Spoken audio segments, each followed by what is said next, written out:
There is a serious issue that is holding back so many catchers from getting scholarships or even playing at the professional level. So today in this video, I am going to be going over what catchers should be filming in their own journey, in their own career, and how they should be tracking their own metrics. So at any given moment, if a catching coach like me, or if somebody at the college they want to go to asks to see their progress or where they currently are at with their blocking, throwing, and receiving, you can have real proof of that. Not just I throw a 185 because that's what everyone loves saying. It's like, show me, please show me. So today in this video, I'm going to be going over film for catchers.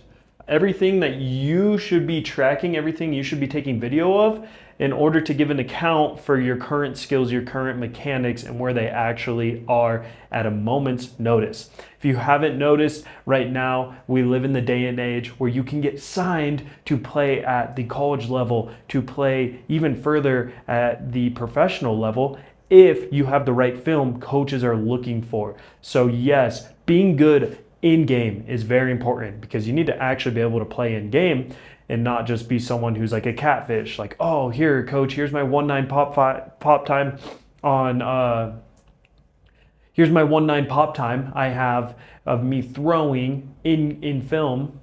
Here's my 1.9 pop time I have of me throwing in game, and it's a video, but you can't actually do that consistently in a game, all right? We don't want to get signed to a level off of our video that we're not actually going to play at and we let people down. So you need to absolutely have that skills in game to be able to back that up. But we want to have really, really good film because you can get signed depending on how well you look. It can get your name and foot in the door of a serious program or somewhere you want to go, or even just to finally get that scholarship you've been yearning for. So today we're going to be talking about why it is important in this day and age to have a video footprint of your journey as a catcher in all three of the big categories and also specialty plays. But most of you guys do not have enough video of yourself. I have noticed this, and it honestly irritates me. I speak to a lot of players through the DMs, through kids who reach out to me, message me, Facebook, Instagram, YouTube, things like that. And I want to help you guys. I want to help you guys so much. I want to get on calls with you to show you if I can even help you in my program, or if I can even just give you some free, tips or mechanical tweaks to help you with your film. And I go, send me some film over. I'd love to see it. Crickets. A lot of you guys even say, well, I don't really have anything. It's from 2 years ago. How? How do you not have film, guys? Your parents are investing in club ball, in spring ball at your high school, in your middle school. You need to get the most out of those games and not just go willy-nilly play. You need to have your parents film you or have someone film you. Even if you need to bring your own tripod, you need game film of yourself. That is the most important thing. That's how we're going to see your progress from where you were to where you are going and where you want to be, and then compare that. So, unfortunately, we live in a day and age where you can get signed. Fortunately, we live in a day and age where you can get signed by how good your skills look on film. Unfortunately, that means you actually have to film and you have to take that serious and get good game footage, okay? So today we're gonna be talking about game footage and also practice footage, what you should be taking, and also what you should be tracking inside your training on your own, okay? That way, by the end of this video, you can have a clear plan of what footage you should have by the end of the month, by the end of the season, and what you should be doing in your training. So there's going to be different trackable metrics that you need footage of, whether this is you, again, training or you going in games and getting really good footage. Either way, you need one or the other. So trackable metrics for throwing. There's a few of them I want you to really pay attention. One is going to be pop time. Okay, we all know pop time, very clear. We want to track that very accurately, and I'll tell you why. We don't just want to do it by itself. It's something that you're gonna want to do a part of something else I'm about to show you. Second one is going to be, within throwing, release time. Okay, this is from when the ball hits your mitt, similar to your pop time, to when you can stop it at the frame and see at what point is that ball just out of my fingertips. Okay, carrying on, pop time, release time. We're going to want to also keep an eye on what I call back foot down time. This is from when the ball hits your mitt to when your back foot fully gets into the ground, not just your front toe, but when does that full foot, that heel get into the ground? If you never see that, that's gonna tell you a lot right there. So these times you want to keep an eye on, okay? And then you want to see the progress in them. Obviously, we know what we should be striving for with pop time. Everyone wants a sub 2, which is cute, that's fun, whatever, but that's not always accurate, all right? And like even the throw itself isn't always accurate either. So another one we want to do is going to be release time. Release time is going to be from when that ball hits your mitt to when it leaves your actual hand. Like I just said, and you know, a lot of pro guys get rid of the ball at 0.53 of a second, 0.63. I would say you don't want to be above the 0.6s, okay? So if you're on the 0.7s, it's still not bad, but you want to be closer towards, you know, as quick as possible while getting your full mechanics out, if that makes sense. And why that's really important is because you need to understand that pop time and release time go hand in hand to show us relatively what our velocity would be and how good our mechanics are actually being functionally used. So if you have a really quick release time, okay, you're like pro level release time, you're getting rid of the ball, that's amazing, okay? We don't just want to get rid of the ball quick and just, you know, just get rid of it, didn't get much mustard on the ball, not a lot of ride, not a lot of backspin into his, that second baseman's mitt or shortstop. That's going to not allow us to have overall good pop time. So release time needs to be really good, but we need to make sure we are being quick and pulling the bow and arrow back as quickly as we can, okay? Fully pull back. I don't want you to just pull your bow and arrow back halfway just for the sake of getting rid of it, because that is going to be a really quick release time and then a pretty poor pop time, okay? As you see up here, which is gonna tell you your velocity was not good. But if you have a very fast release time and a really good pop time, that means your velocity was really, really good, okay? Because you got rid of the ball very quick, you pulled that bow and arrow back, and then you hit launch and it just flew. That reflects in the overall pop time. So that's why these things are very, very important. Now, the back foot time is going to be a good complementary metric for you to see that of if things are going wrong, like, okay, is my back foot taking a long time to get into the dirt? This is more of something that's subjective. I mean, watch pros, I notice they kind of get in like the 0.25s to 0.3, things like that. So, and a lot of them are different, but that's more to see like if yours is really, really bad and your pop time's really, really bad, then you could be like, okay, my back foot's really holding me back, if that makes sense. So throwing, these are some of the metrics that you're going to want to go after. The nice part about throwing is you can actually track timing and velocity better than any other catching metric out there. There's also visual metrics with it, like you should take video. This is a category if you can't track that with an absolute, like a concrete timer. That makes sense. So you're just gonna take video of that and keep a timestamp of that in your training. But overall, you want in-game pop time, you want in-game throwing, in-game back picks, things like that. For visual metrics with this in your training, I would take video from front, okay, plus side of you throwing down in any sort of view, okay? That way you can look at your mechanics, see what does my side motion look like, and then what is the front motion to get accurate pop times, if that makes sense. So let's go on to receiving. Receiving, if I were you, I would definitely 100% try and track as accurately as you can what I call impact to stick, okay? This is gonna be once the ball hits your glove on a low pitch, okay? And then the time until you fully stop that mitt and you're completely horizontal.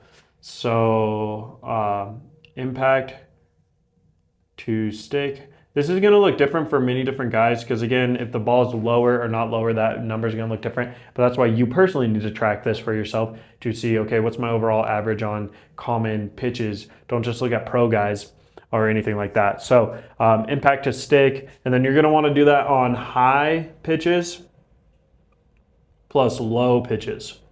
Okay, we wanna see from when we get a high pitch to stick, what is that time, and then low.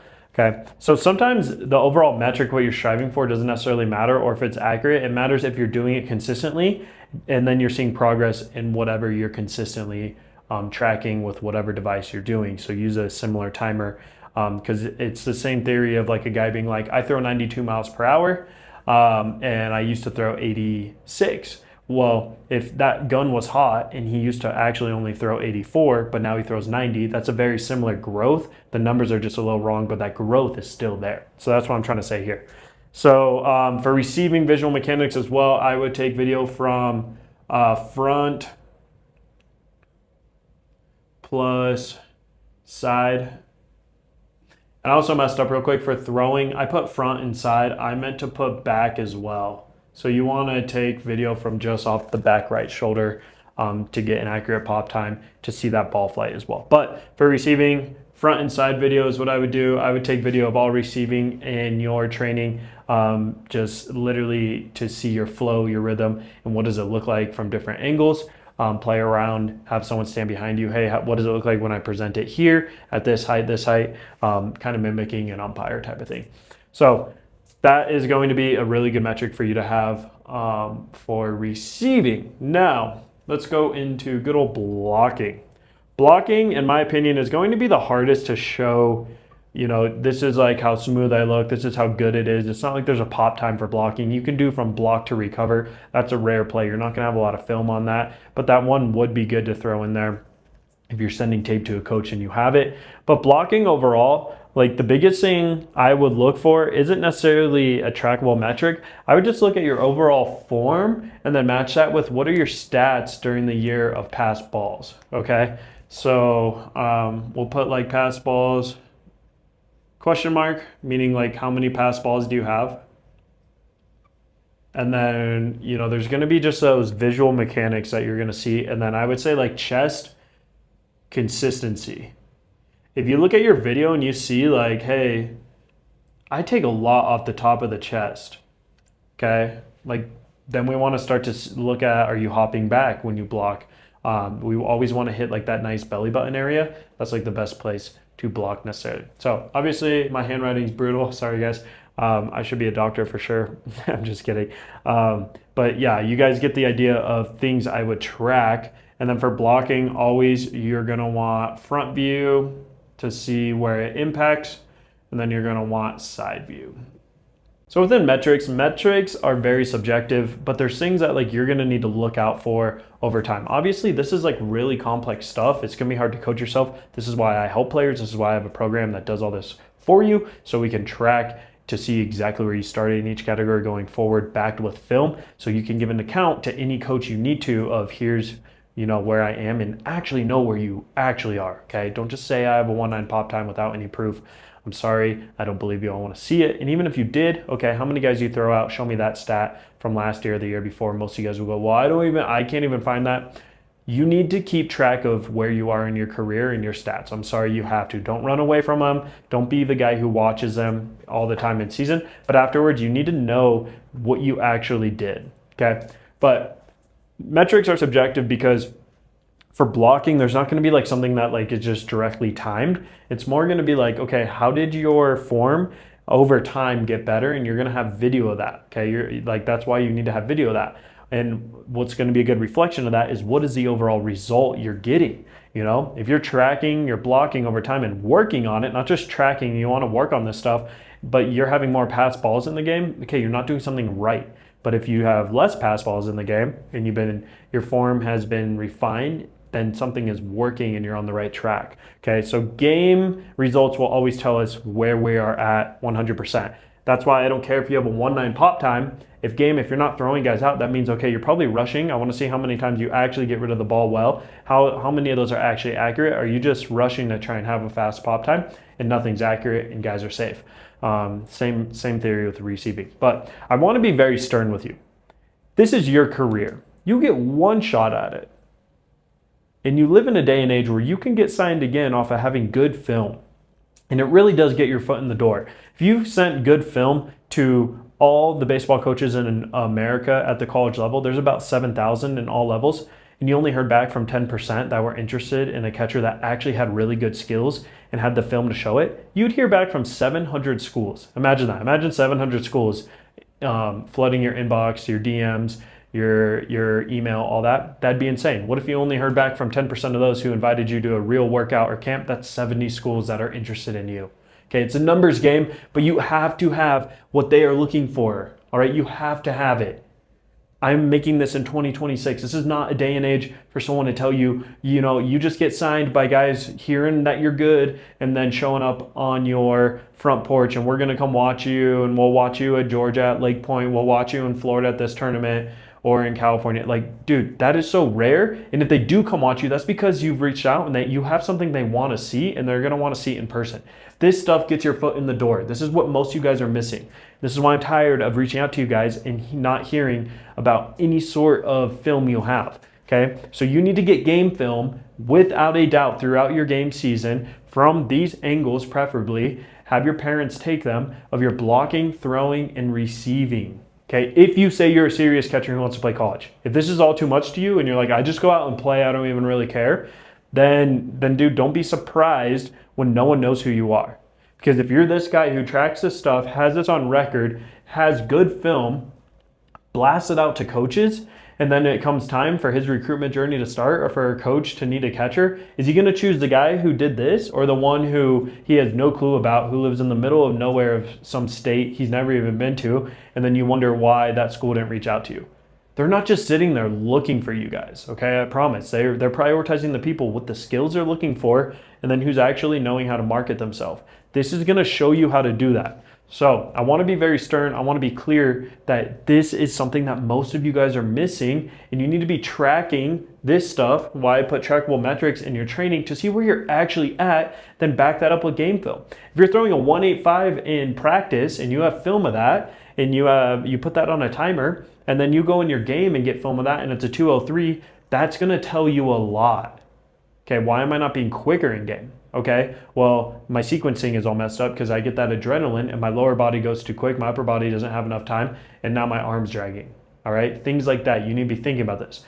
This is why, again, I highly recommend getting a catching coach or someone who actually can do this stuff for you, because this is gonna be really hard to coach yourself with, but I still wanna make this video so you can at least try, because I was that player who's like, I wanna figure it out myself, but it will be a waste of time at some point because you're going to give up on this 100%. You're not gonna stay consistent with it, but at least what you can get from what I'm saying in this video is please, please, please, please, just at least get game film. Okay, at least take some game film, at least realize how serious it is.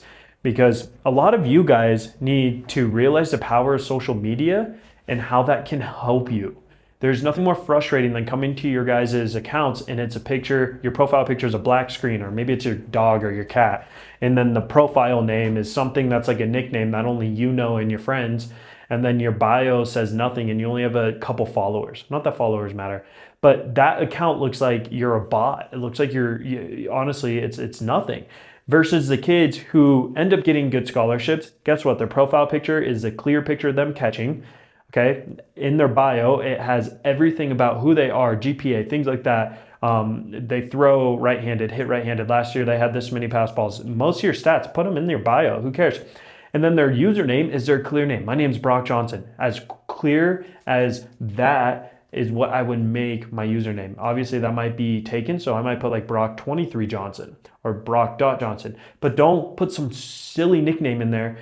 And then the coaches are gonna go look you up. If you reach out to them, and they're not gonna find you, okay? Go look someone up on Instagram. You'll see what I'm talking about. And then all of your video that you post or anything you post on that page should be pictures of you playing. It should be video of you playing, you showing off metrics, and you documenting your journey, okay? You should be posting stuff about, you training.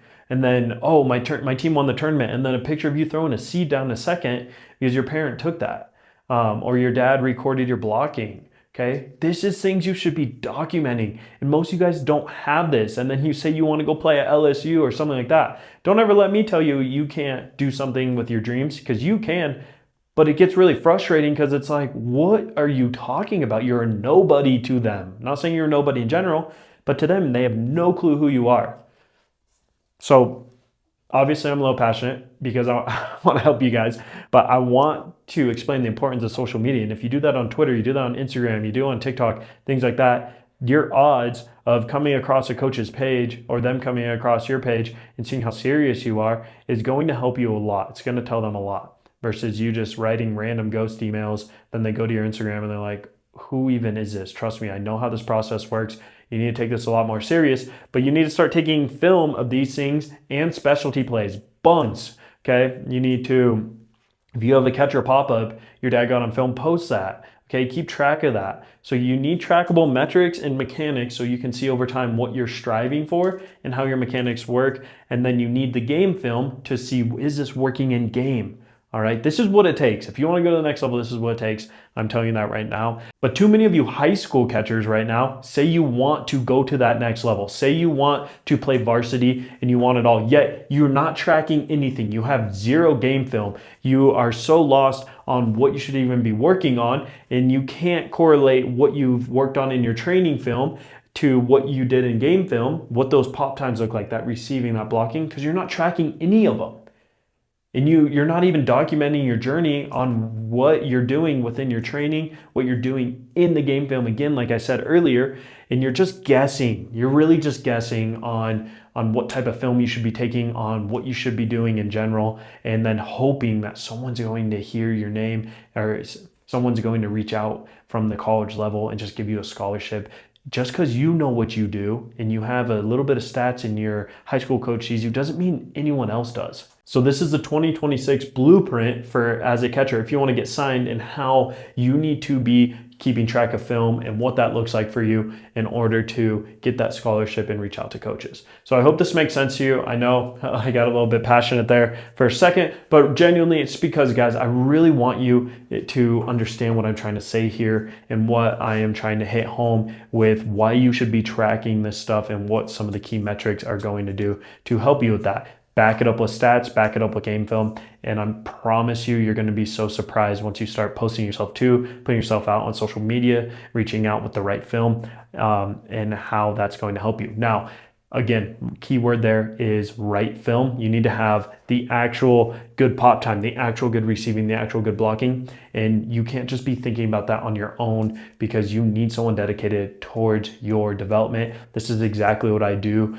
inside the Backstop Built full catcher training program to help guys improve all their game with an exact training plan evaluation, but track their metrics so we can see exactly where you were when you started, compare that to game film that you take, and then see your overall progress. This is exactly how I've helped over 40 plus guys achieve their goals and dreams of playing at the next level by improving first their skill sets, then making sure that they are getting good film. So if you want to get on a free call with me so I can do a free evaluation call of where you're at, the link is in the description below, and it's going to require you and just your parents to get on and send me some film, and I'll see where you are and if we can help it, if you're the right fit. So go ahead, book that below in the description below. Please like this video. Also subscribe to the channel, guys. I am putting you on so much free game here for catchers that you're not going to want to miss anything I post. But overall, what I want to hit home for you guys is just make sure